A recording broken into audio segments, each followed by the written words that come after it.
So there's an October surprise, and it's not the one that you think it is. Apparently, there was another indictment just dropped by Jack Smith. I kind of call this one like a revised indictment because he's challenging the Supreme Court's ruling about how, anything that's deemed an official action is, okay as a president. So now he's really mincing words, and he's kind of playing the game against the Supreme Court and seeing just how far they're willing to go to protect Donald Trump, which that's a really good place to put them as far as putting them on the defense. Now, let's take a look at this indictment because this one's kind of a doozy. Well, it's not the indictment itself. It's a report about the indictment, which, come on, we all would rather that. Let's learn about it together, shall we? Alrighty. Donald Trump laid the groundwork to try and overturn the 2020 election even before he lost, knowingly pushed false claims of voter fraud, and resorted to crimes in his failed bid to cling to power, according to a court filing unsealed Wednesday that offers new evidence from a landmark criminal case against the former president. The filing from special counsel Jack Smith I don't know why I said it that way. Jack Smith. Jack Smith's team offers the most comprehensive view to date of what prosecutors intend to prove if the case charging Trump with conspiracy to overturn the election reaches trial. Although a months-long congressional investigation and the indictment itself have chronicled in stark detail Trump's efforts to undo the election, I know this is kind of like a duh for all of us, but, for the process, this is kind of a oh, we're learning something. The filing cites previously unknown accounts offered by Trump's closest aides to paint a portrait of an increasingly desperate president who, while losing his grip on the White House, used deceit to target every stage of the electoral process. Again, the fact that everybody's doing this mental gymnastic, to cover for just the fact that he's a baby and he did the most basic thing that everybody kind of expected him to, especially given his demeanor while he was president, was just, I'm not going to admit that I lost. I kind of already said it. I mean, the fact that the mainstream media is acting just so shocked by it is it's kind of funny. All right. So yeah. So what? The filing quotes Trump as telling an aide after being advised that his vice president, Mike Pence, had been rushed to a secure location after the crowd of violent Trump supporters stormed the U.S. Capitol on January 6th to try and prevent the counting of electoral votes. The details don't matter, Trump said when told by an advisor that a lawyer who was mounting his legal challenges wouldn't be able to prove the false allegations in court, the filing states. Yeah, he was just going based off they're gonna storm the Capitol, they're gonna totally pressure Mike. He's gonna cave, he's gonna have to, and they're not gonna certify, and then I'm still gonna be president. That's what he was doing. The fact that you guys are there is a contingent outside of the QAnoners and the MAGAs that have actually kind of bought into this the narrative where it's but it is kind of a witch hunt. It's what? The brief was made public over the Trump legal team's objections in the final months closely contested presidential race. Oh, you mean that you guys tried to hide something? Oh, wait a minute. Right here. If you have a shred of moral consistency, you guys will be just as angry about this as the Hunter Biden stuff. Because think about it. He was objecting to this being released. It's the same thing with Hillary Clinton. So at least have a shred of consistency, unless you guys are just admitting that you are fundamentally unserious people who just go based off vibes and feels for everything, and if it doesn't fit your vibe or feel, then you just ignore it and say fake news. The issues, excuse me. Sorry, I stopped here. So the brief was made public over the Trump legal team's objections in the final months of a closely contested presidential race in which the Democrats have sought to make Trump's refusal to accept the election results 4 years ago central to their claims that he's unfit for office. And I'm going to just add this caveat, and that he'll do it again. The issue flared as recently as Tuesday night's vice presidential debate when Minnesota Governor Tim Walz, a Democrat, lamented the violence at the Capitol while a Republican, Ohio Senator J.D. Vance, man, they really do. They're like catering this to the person that lives under the rock, where it's like, this is the first piece of political news that I've read all year. Refused to directly answer when asked whether Trump had lost the 2020 race. What the fuck is going on with my mouth today? The filing was submitted initially under seal following a Supreme Court opinion that conferred broad immunity on former presidents for official acts that they take in office, a decision that narrowed the scope of the prosecution and eliminated the possibility of a trial before the next month's election. Yeah, that was pretty much the main objective, was to make sure that this did not go to trial before the election. The purpose of the brief is to persuade the U.S. District Judge Tanya Chutkan that the offenses charged in the indictment were undertaken in Trump's private rather than presidential capacity and therefore can remain as part of the case as it moves forward. Chutkan permitted a redacted version to be made public, even though Trump's lawyers argued that it was unfair. It's totally unfair. Please get out there. Tell them how unfair it is. To seal it so close to an election. Everything just... you guys, no breaking news during an election unless it has something to do with my opponent. Then put it out there. Yeah, okay. Again, fundamentally unfucking serious people, and for some reason, they're catering to you. Though the prospects of a trial are uncertain, particularly if Trump wins the presidency, and a new attorney general seeks to the dismissal of a case, the brief nonetheless functions as a roadmap for the testimony and evidence prosecutors would elicit before a jury. Yeah, let's not pretend that this is anything more than their excuse to get this out into the public before the election. Like, that is exactly why he did it. I just wish he would have done it on October 28th. I mean, even closer. It is now up to Chutkan to decide which of Trump's acts... Oh, man. I am having a day, guys. I don't know what the hell's going on. And it's like, my allergies aren't even that bad. It's now up to Chutkan to decide which of Trump's acts are official conduct for which Trump is immune from prosecution and which are, in the words of Smith's team, private crimes on which the case can proceed. So I don't think that the Trump team thought that that would even be a thing. I think that they were thinking, like, anything done in the capacity of being while he was president can now be seen as an official act. Nuh-uh. Because you still have acts of as a private citizen even when you are in the office of the presidency. Man, this is we're almost there, though, so we might as well just do it. Although the defendant was the incumbent president during the charged conspiracy theories... Sorry, I saw conspiracies, and for some reason it was that thing where, like, you half see the word and you're just like, I'm gonna finish that. Charged with conspiracies, his scheme was fundamentally a private one, Smith's team wrote. When the defendant lost the 2020 presidential election, he resorted to crimes to stay in office. And that is a good observation for this case, because even his aides have thrown him under the bus to say, yeah, he did just kind of do this by himself. You know, we told him to stop. We kind of begged him to stop. We were, his own kids told him to stop. All right. Trump campaign spokesman Stephen Chen called the brief falsehood-ridden and unconstitutional. Called the brief. Sorry, I put the wrong emphasis on the wrong syllable. Or the wrong word, technically, and repeated oft-stated allegations that Smith and Democrats were hell-bent on weaponizing the Justice Department. Did it again. Trump, in a separate post on his Truth Social platform, said the case would end with his complete victory. That's what he called what's-her-face's.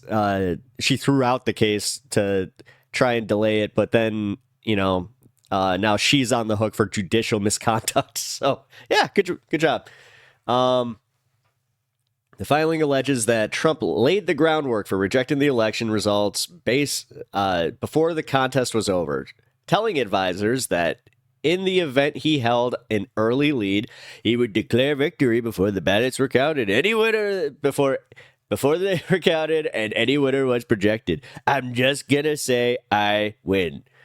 It's like that's like a kid doing a race and just like at their fastest point, the second that they're ahead of their opponents, they're just like, I win, and they stop, and then the rest of the opponents keep going. They're like, finish line. He's like, nope, fake news. Finish line's right here. The filing alleges that we did that one. Immediately after the election, prosecutors say his advisors sought to sow chaos in the counting of votes. In one instance, a campaign employee described as a Trump co-conspirator was told that results favoring Democrat Joe Biden at a Michigan polling center appeared accurate. The person is alleged to have replied, "Find a reason it isn't, and give me options to file litigation." Yeah, it's being speculated that was actually the Penguin himself. Oh my God, I'm blanking on his stupid name right now.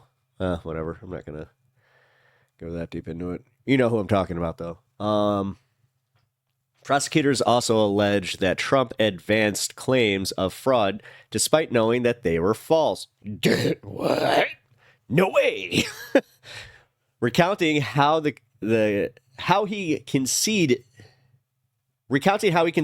to others that allegations of election irregularities made by attorney Sidney Powell, the female version of Mitch McConnell, were just crazier.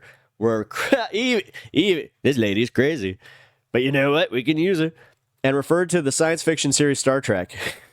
She's crazy as Star Trek. What? Even so, days later, he promoted on Twitter a lawsuit that she was about to file.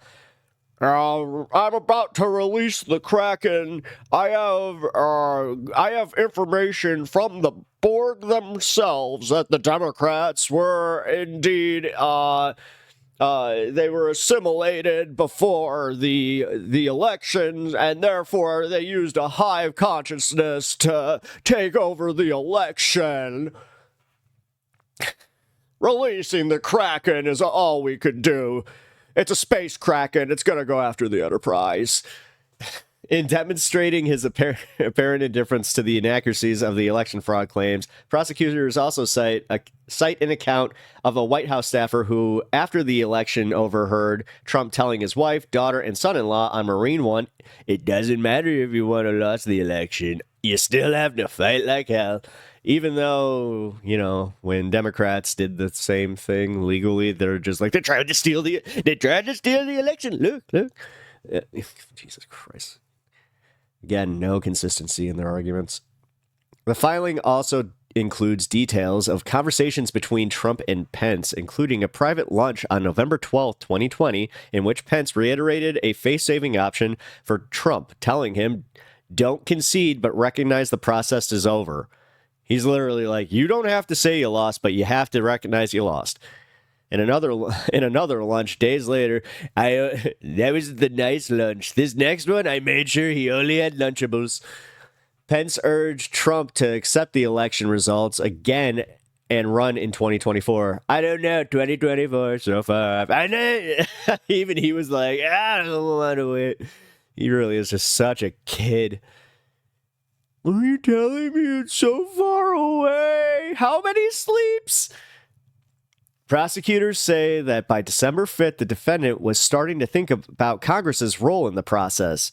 He pivoted. He was just like, I don't think I'm going to win with Mike Pence. Let's go to Congress. For the first time, he mentioned to Pence the possibility of challenging the election results in the House of Representatives, it says, citing a phone call.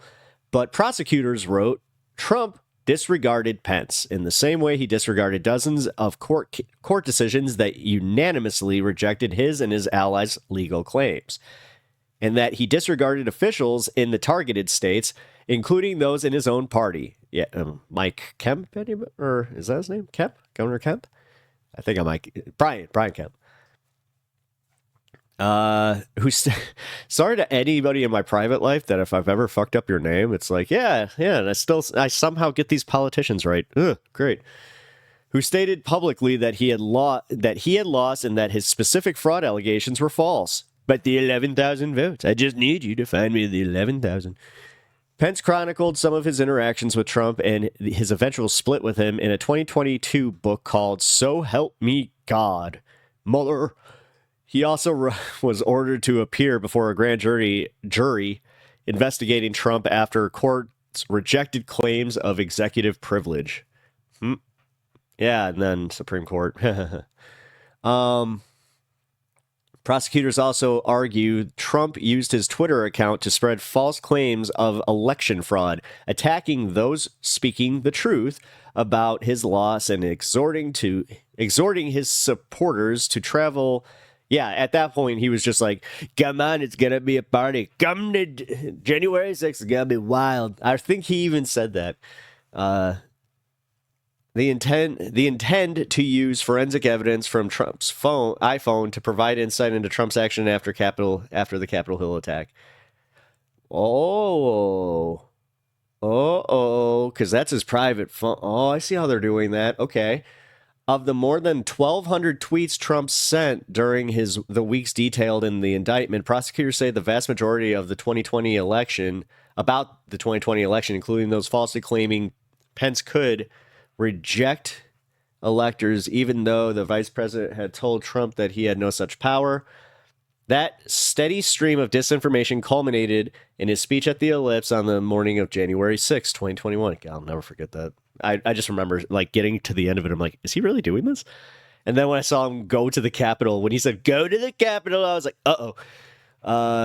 where Trump used these lies to inflame and motivate the large, angry crowd of his supporters to march to the Capitol and disrupt the certification process. His personal desperation was at a zenith that morning, as he was only hours from certification proceedings that spelled the end. Man. Yeah, this is damning. And this is... So he has definitely been responding, but let's check out one of the news reports and see how the liberal news is covering it. That point about the sort of drama in the document and the narrative arc of it, specifically the pressure on Pence, which comes through in the January 6th committee report a bit, and is really a focus here that, on January 5th, the defendant told Pence, I think you have the power to decertify. When Pence was unmoved, the defendant threatened to criticize him publicly, which again, wink, wink, nudge, nudge. We know what that means. I'm going to have to say you did a great wink, wink, nudge, nudge. Oh my gosh, it's in the pudding. Service. And then this timing with it's possible, again, it's easy to lose track of what has been entered into the public record and what hasn't, Rachel, but this timing of that tweet. And we played you, I think that's Nick Fuentes, the notorious Nazi who dined with the president in the Bullhorn, reading out about Pence not doing what he's called to do. At 2:24 p.m., Trump was alone in the dining room and he issued a tweet attacking Pence and fueling the ongoing riot. Mike Pence didn't have the courage to do what should have been done to protect our country and our Constitution, giving states a chance to certify a corrected set of facts, not the fraudulent or inaccurate ones, which they were asked to previously certify. USA demands the truth. And then, Jack Smith writes, 1 minute later, at 2:25 p.m., the Secret Service was forced to evacuate Pence to a secure location. Rachel, it doesn't quite say cause and effect, but it just lays the cause and the effect right there next to each other in adjacent sentences. But it's not completely stated legally. Therefore, it could be the cause, but it might not definitely be, God, I hate these semantical games that we play as a human race where we're just like, yeah, we see this. We all see it, right? And then we're like, nah, legally. Nah. There's so much detail that they are presenting about that tweet and the context of it. They go to great lengths and great detail to explain that Trump was alone in the dining room off the Oval Office when he sent it. They go to great lengths to say that, yes, there was another staffer who did have was sort of cleared to tweet in Trump's name, but he did not do that tweet. They go to great lengths to show that at the time that. So even his commander in tweet did not. He was just like, nah, delete. That we'll keep that one on draft. Trump sent that tweet while he was alone and nobody else was there. It was definitely him who did it. He was. I gotta go make a dookie. I'll be right back. Can I see my phone, please? You know how it is to poop without your phone. Watching Fox News, which had already reported at that point and was continually reporting that the Capitol had been breached, that the rioters had made their way inside Congress where Mike Pence was. Do you think he had that like real quick moment though, where he like again, toilet or not, where he was just like, oh boy. Oh, this is a little bit worse than I thought it would be. He's also watching Twitter where it was being reported in real time. Or do you think that he just literally went like, look at that, I was right? I mean, they are saying, they go through all of those details, like it was him, and this is what he knew when he did it. And then they establish, some of the other things that he tweeted around the election and around January 6th, arguably under the Supreme Court's, rules around these things could be construed as official actions. When he did send statements in a sort of milquetoast way that said people should... when you use such vague language in a very official capacity... Go home in peace and love. That was a kind of presidential thing. Peace and love. Peace and love. All right, this is for my Howard people. With all due respect, I do not want to sign any more merchandise. Please stop sending merchandise. With peace and love, I'm done signing merchandise. And if you don't know, there is an awesome clip that went very famous or very viral on Howard Stern. About Ringo Starr on his radio show where he was just like, peace and love, with all due respect, please stop sending merch. I'm not going to be signing any more merchandise after October 6th. Peace and love. So with peace and love, I say, please, no more merchandise. I will not be signing any more. To do. He was acting on the institutional interest of the U.S. government. Presidential-ish. But when he said Mike Pence...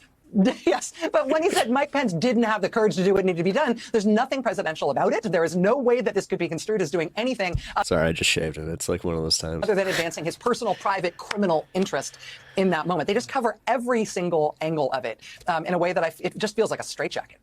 There's also something, I mean, you made this mention before, Rachel, I mean, and we were sitting together, Lawrence, on the day of that immunity, both oral arguments and decision.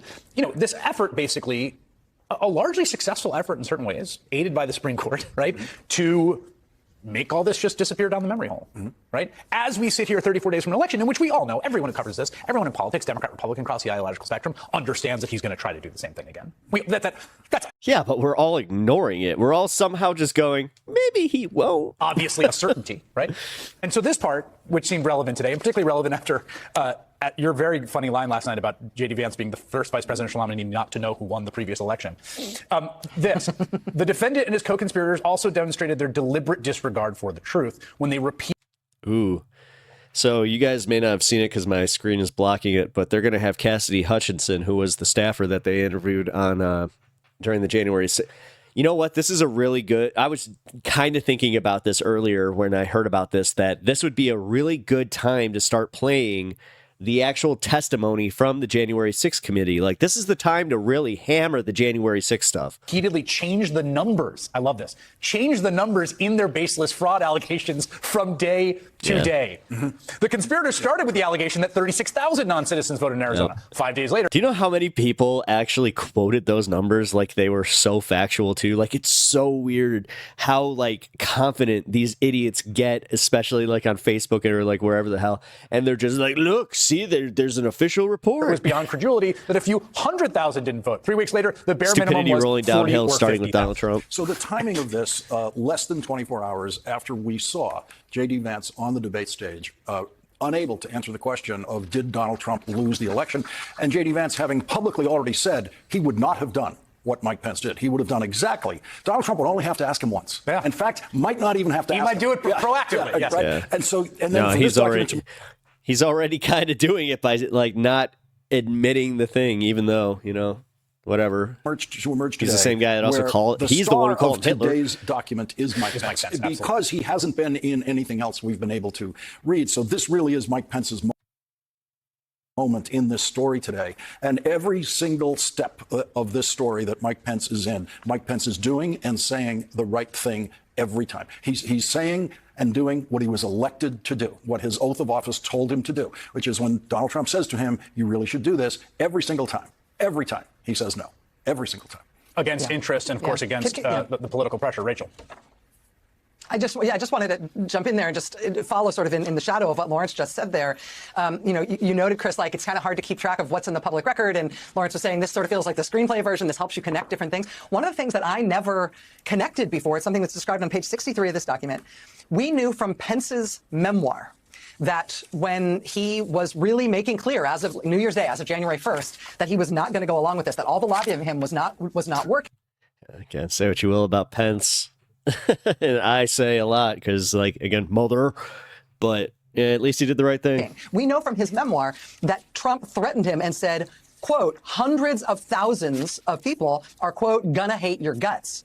We knew that he had done that. What I did not know before reading this today is that he's threatening them that hundreds of thousands of people are going to effectively come after him for what he's doing here. And then immediately after he says that, Yeah, how the hell else is he, how the hell else was he supposed to take that? to Pence. Immediately afterwards, he tweets a reminder to all of his supporters to make sure you're going to be in Washington, D.C. on January 6th. I mean, when he makes that threat to Pence, he's already announced, "Will be wild. Everybody come for January 6th." He tells him hundreds of thousands of people are going to come for you. And then he hits a reminder in Twitter telling people that they need to show up so that he can make good on the threat. It is just wielding the promise of an angry mob as a deliberate threat and as one that he is planning to make good on. And I've never seen it laid out that way before, even though I knew the individual pieces of it. And it just sent a chill down my spine. Yeah, and Rachel, that dialogue that you pointed out there's a key line at the end which would play to a jury so perfectly.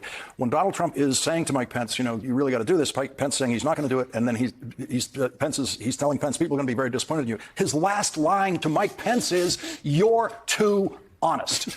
That tells you what Donald Trump thinks the truth is. Yes. Yeah. That Mike Pence is actually telling the truth. You're too honest, Mike Pence. Yes, you're too honest being an admission of Exactly. of guilt. So state of mind for Donald Trump exists throughout the document, including in the present, in those moments, you're too honest. But they carry the state of mind proof years after the fact, right up to 2023, right up to last year, where they're quoting Donald Trump, praising the people who attacked the Capitol, calling them martyrs, calling them heroes, calling them patriots. I hate to say this is a pretty good segment. That's why I'm rolling with it. Raising money, specifies that he doing raises pretty well. money for them, that he praises them at his campaign events, that he plays their song at the campaign events. That's all goes into Donald Trump's mind about what he was actually doing and how willful it was. One of the things that shows up here, Rachel, to what you just said, Lawrence, about all the stuff he's done subsequently. Yeah. If you need to here, I'll pause it on the next go around here, and I'll give you some time. About these folks who are his people. I mean, from signing the backpack of the woman who came to the smart event way to do that. the J6 choir creepy song being played at the rally to the promises of pardons, which essentially none of that is. Here, take a minute. You need to pull that up if you are as curious as I am, because I plan on reading the whole thing, which I'm still kind of on the fence about doing it here, because honestly, that's a little bit too much reading out loud that I really don't feel like doing. But yeah, I'll probably do the... Explicitly, that stuff criminal activity, and Smith isn't alleging it is, but to show it's essentially a continuation of what was happening in the run-up and the aftermath. Yeah, and page 100, you've heard today it's a 165-page document. There's a whole lot of stuff that is still redacted that we haven't seen at all, appendices to this document, which may yet be released, and who knows when that will be. But towards the very end of this 165, I'm guessing it's going to be within the about a week out from the election. 65-page document, page 162 and Going out on a 163. limb. They You guys wanna play explicitly some say bets? that his post-presidential statements go to explain his intent, his endorsements of the violent actions of his supporters in an ongoing way. And You know what? This is kind of like your fault, though, because the way that you guys report on him, it's that thing where it's almost a self-fulfilling prophecy. Like, you guys report on him so much that it's like you're diluting his stupidity. the promises of pardons and So nothing lionizing shocks them us and anymore. celebrating them and justifying it. Those things may be distasteful but not criminal unless it is being used as part of the criminal case against you, because it shows that you were encouraging their actions, believed in their actions, and were on their side and trying to use them. Well, again, they tried to prove that with the incitement part, which I still cannot believe that the president of the United States, like they're letting that one go, where they're like, it wasn't really incitement. It's like he said to do the thing. What? In your personal crimes. How much overt does he have to be?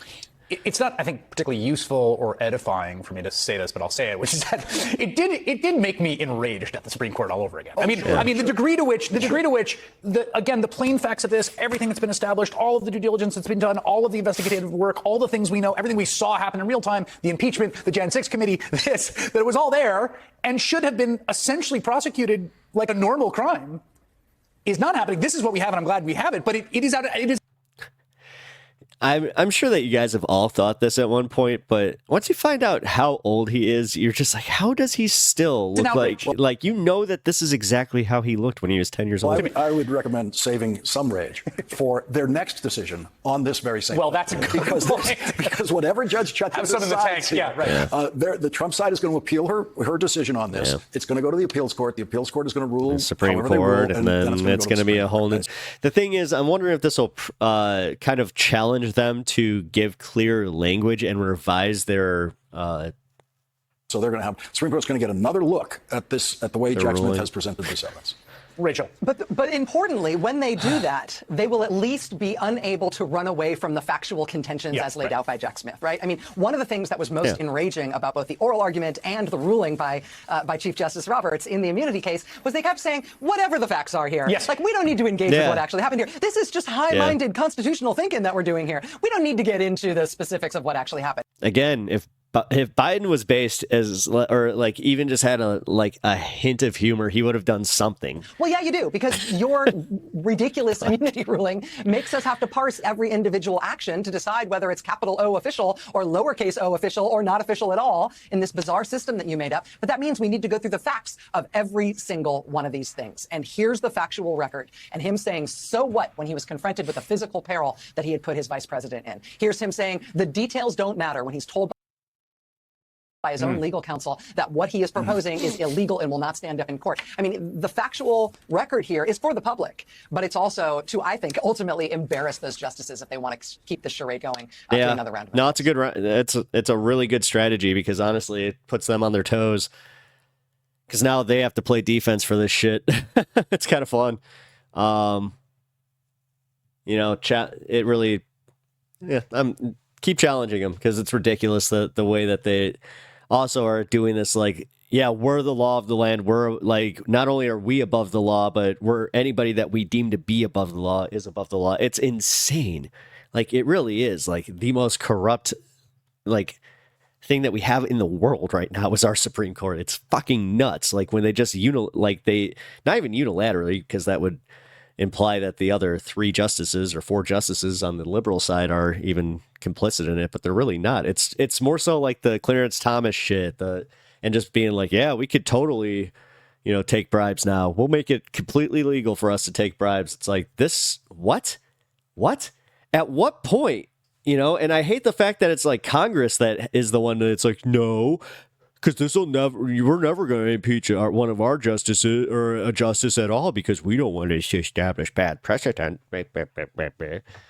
Anyway, so this inspired me. I'm going to revisit the January 6th trials or the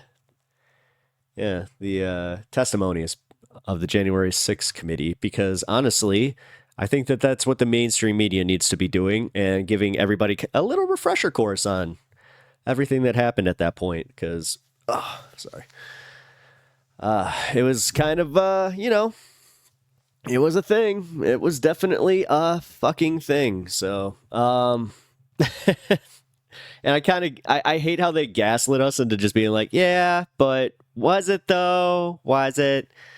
And then it's funny also because the same people on the right side that, they'll talk about January 6th being a peaceful protest. The second that a peaceful protest goes on about, Gaza or anything else, they're just like, look at these dogs. Look at that. So I know I'm just kind of preaching to the choir at this point because we all know this. Anyway, I appreciate you guys checking out this video. I appreciate you guys kind of keeping up with the news with me. I'm trying to reach 1,000 subscribers, so if you could hit that subscribe button, I really do appreciate it. I actually really appreciate you guys just being here. I know I kind of stated that, but I really do. It's kind of crazy. So if you can do me that favor, leave me that like, comment, and subscribe, and I'll see you in the next one.